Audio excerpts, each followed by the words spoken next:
Pokemon is a huge game series spanning multiple generations over 15 years, so it's no surprise that a series with so many characters, lore, and plot lines comes a lot of speculation.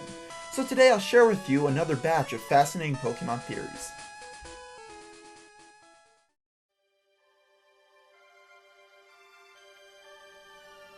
In the original green and red versions, there are two characters that share a lot of similarities. These characters are Bruno and Brock. The Elite Four member Bruno's index number in the game's code is 233, which is before any other important character. Right after Bruno in the index is Brock, the game's first gym leader. These characters have more in common than just where they were placed on the cartridge. For one, both of their eyes are slits. They both have messy hair, neither of them wear shirts, and both of them use the Pokemon Onix in battle. So you may be asking yourself where I'm going with this. Well, what if Bruno was originally going to be the first gym leader, but the people at Game Freak thought he was too intimidating for the part, so they created Brock as a wimpier version of Bruno and decided to move him up to the Elite Four. Another fun theory someone has come up with on the internet is that Pokemon games are in reverse chronological order, and throughout the generations more and more Pokemon are becoming extinct. While this is a very flawed theory, it's still funny to think about.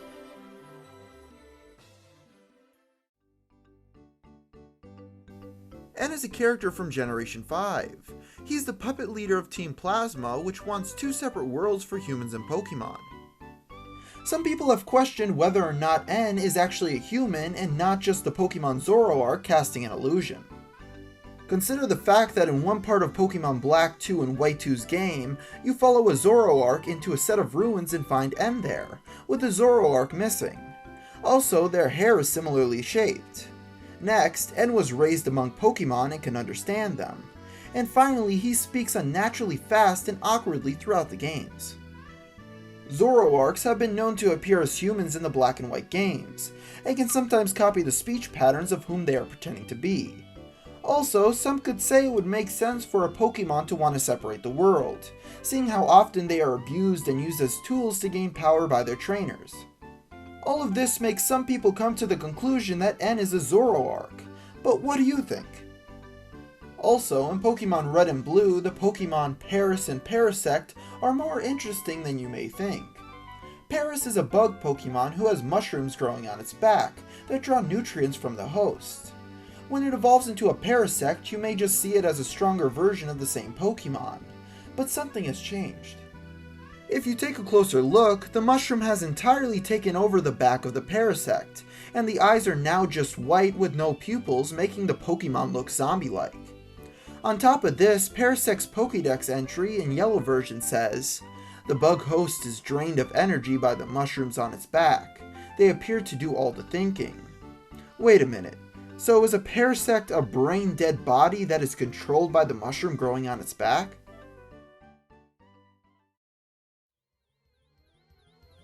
The new Pokemon X and Y games just came out, and it seems like the English translation team had some fun coming up with the dialogue. Here are some of the best quotes people have discovered so far. One trainer says, "Whenever I'm feeling down after losing a battle, I just think, at least I've still got my shorts." This is a reference to some horribly genius dialogue from the first generation. Another man says, "The famous Professor Oak's grandson came here to the Kalos region to study abroad. He got Bonjour down just fine, but he still always said, 'Smell you later' when he left." This is a reference to the obnoxious catchphrase of Gary Oak. Later in the game, you'll find a trainer who tells you, "After all the training I've received here on Victory Road, my body is ready." Which, if you've been on the internet for any amount of time, is a quote from the Nintendo of America's president, Reggie Fils-Aimé. Finally, one character says, "Whoa, you and your Pokemon levels are incredible. They're over 9,000 for sure," which would be funny if it was 2008. Another theory about Pokemon X and Y version is that Nintendo is hinting about a remake of Ruby and Sapphire versions. They claim this because of some dialogue that is obviously referencing the third generation. Some of these hints are, "Our first date was at the Oceanic Museum," The 40th wedding is the Ruby anniversary, and the 45th is Sapphire. Where I come from, we have a hot spring right next to the Pokemon Center, and it's incredible. So is Nintendo hinting at a remake of the 3rd generation games? You decide. On a final note, the Route 1 music from Generation 1 always reminded me of another song, but I could never figure out what it was until now.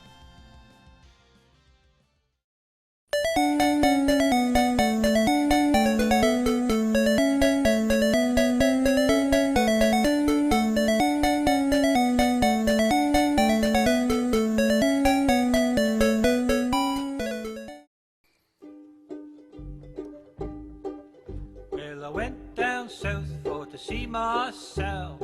Polly wolly doodle all the day. Myself is a spunky gal. Polly wolly doodle all the day. Fare thee well, fare thee well, fare thee well, fare thee well. So that was batch number 6 of fascinating Pokemon theories, and maybe there could be a 7th if the internet comes up with some more based around X and Y, and let's be honest, we all know that's gonna happen. So until next time, thanks for watching.